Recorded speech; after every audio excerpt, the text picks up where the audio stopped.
দর্শক আসসালামু আলাইকুম, সবাইকে আরও একবার স্বাগত কুকিং উইথ মুনিয়ায়। আজকের পর্বে আমি আপনাদেরকে ভীষণ মজাদার, আমার খুবই প্রিয় বাঁধাকপির পাকোড়া বা বড়া করে দেখাবো। খুবই মুচমুচে এই পাকোড়া বিকেলে চায়ের সাথে খুবই ভালো লাগে খেতে। আর শীতের সময় তো এই পাকোড়ার জুড়ি নেই সন্ধ্যার চায়ের সাথে খাওয়ার জন্য। আশা করছি আমার আজকের পর্বটি আপনাদের কাছে ভালো লাগবে। তাহলে চলুন দেখে নেই কীভাবে এই মুচমুচে বাঁধাকপির পাকোড়া আমি তৈরি করছি। বাঁধাকপির পাকোড়া বানানোর জন্য আমি এখানে 2 কাপ চিকন করে কেটে নেওয়া বাঁধাকপি নিয়েছি। তারপর খুব ভালোভাবে ধুয়ে নিয়েছি।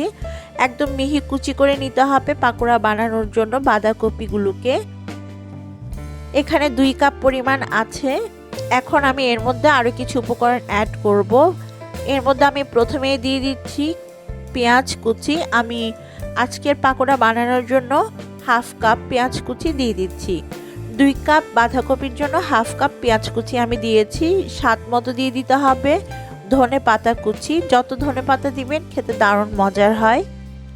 আর দিয়ে দিতে হবে প্রয়োজন মতো কাঁচামরিচ কুচি। আমি একটু বেশি করে দিয়েছি কারণ এটা আমার ঝাল ঝাল খেতে বেশি ভালো লাগে, তবে আপনারা আপনাদের স্বাদ অনুযায়ী কাঁচামরিচটা অ্যাড করবেন। এবারে গুঁড়া মশলা দিব। প্রথমে দিয়ে দিচ্ছি 1/2 চা চামচ লাল মরিচের গুঁড়া, আদা গুঁড়া দিয়ে দিচ্ছি 1/2 চা চামচ, এটা অপশনাল, চাইলে আপনারা বাদ দিতে পারবেন। গরম মশলা গুঁড়া 1/2 চা চামচ,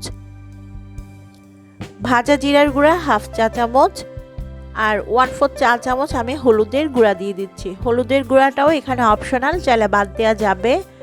আর রসুন পাউডার দিয়ে দিলাম 1/2 চা চামচ, রসুন পাউডারটাও অপশনাল। স্বাদ মতো লবণ দিয়ে দিতে হবে। তারপর আমি প্রথমে সব কিছু হাত দিয়ে খুব ভালোভাবে একটু মিশিয়ে নিব। আমি এখানে আদা আর রসুন পাউডার দিয়েছি, তবে আপনারা চাইলে রসুন আর পাউডার একদম মিহি কুচি করে ব্যবহার করতে পারেন, কিংবা চাইলে আপনারা এই দুইটা জিনিস বাদও দিতে পারবেন, কোনো সমস্যা নেই। এতে করে টেস্টের কোনো হেরফের হয় না।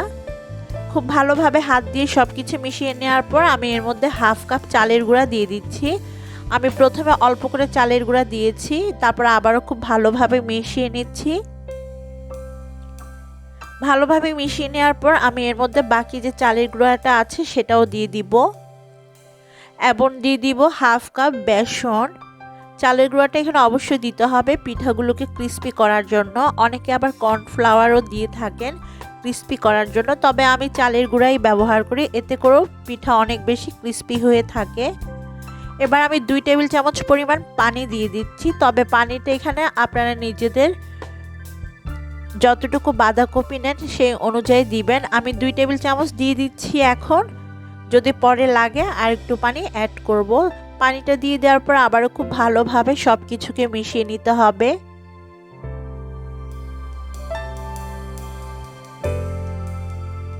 সব কিছু ভালোভাবে মিশানো হয়ে গিয়েছে। এখন আমি দেখব যে আমাদের এই পাকোড়ার মিশ্রণ দিয়ে পাকোড়া শেপ করা যাচ্ছে কিনা। যদি দেখি যে ভেঙে যাচ্ছে, শেপ করা যাচ্ছে না, তাহলে আমি আরও খানিকটা পানি এখানে অ্যাড করব। তবে দেখতে পাচ্ছেন আমার এখানে খুব সুন্দর পাকোড়া শেপ করা যাচ্ছে আর শেপটা ভেঙে যাচ্ছে না, তার মানে আমার আর পানি দিতে হবে না, সরাসরি চুলায় যাচ্ছি পাকোড়াগুলো বানানোর জন্য। তেলটাকে আমি খুব ভালোভাবে মিডিয়াম হিটে গরম করে নিয়েছি। এখন আমি পাকোড়ার মিশ্রণ থেকে অল্প অল্প মিশ্রণ নিয়ে এই গরম তেলের মধ্যে ছেড়ে দিব। চুলার আঁচটা মিডিয়ামে রেখে আমি এই বাঁধাকপির পাকোড়াগুলোকে গোল্ডেন ব্রাউন কালার বা লালচে করে ভেজে নিব।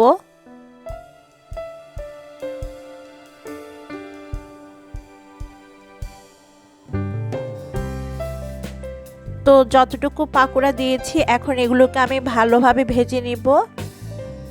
কিছুক্ষণ ভাজার পর পাকোড়াগুলোকে অন্য পাশে উল্টে দিতে হবে।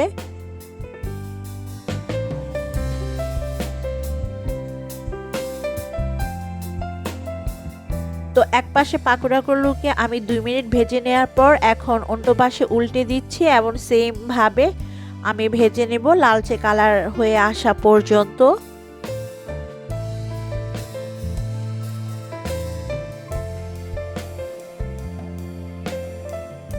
আমার পাকোড়াগুলো খুব সুন্দর লালচে কালার হয়ে গিয়েছে। এখন তেল থেকে তুলে আমি একটা কিচেন টিস্যুর উপরে নিয়ে নিব, এতে করে বাড়তি তেলটা টিস্যু সোপ করে নিবে।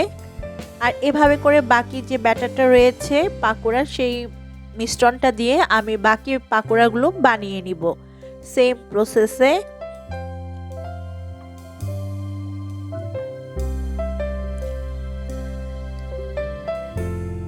তো এই পাকোড়াটা কিন্তু খেতে দারুণ স্বাদের হয়ে থাকে। আপনারা অবশ্যই বাসায় একবার হলেও ট্রাই করবেন এই শীতের সময়ে, কারণ শীতের বাঁধাকপি দিয়ে এই পাকোড়াটা খেতে দারুণ মজা লাগে।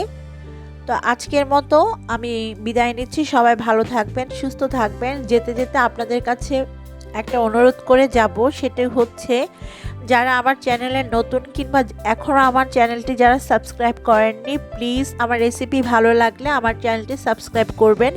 সেই সাথে পাশে থাকা বেল বাটনটি অবশ্যই প্রেস করবেন, এতে করে আমি যে কোনো ভিডিও দিলে তার নোটিফিকেশন আপনাদের কাছে চলে যাবে। আল্লাহ হাফেজ।